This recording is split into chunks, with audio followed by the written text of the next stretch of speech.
gaskiya ba da tsoro ba, a duk da na san danginki ba za su binke da girma ba, ƙwarin gwiwa ta turke ce tun da har kina kaunata, ni ma ina son ki a raina ban farin gunki yan mata, burina guda auren ki na kai gida ki zan matata, ki zan uwa kun ƴaƴana tarbiya za ki ba ƴata, kina da kirki ga tarbiya fara sarautar mata, yau na yi gabas na yo yamma a ko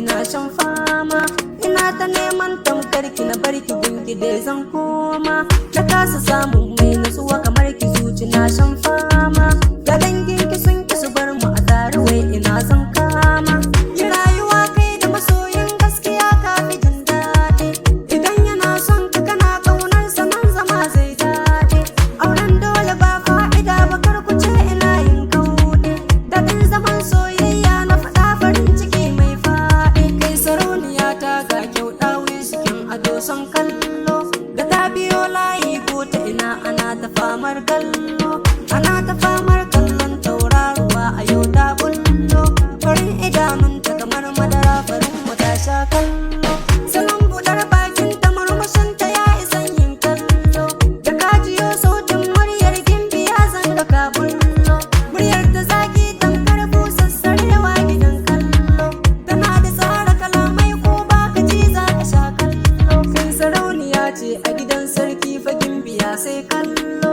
ta zarce ɗawi su a sai ta wahainiya ta bullo, ta kwanta ɗaiɗai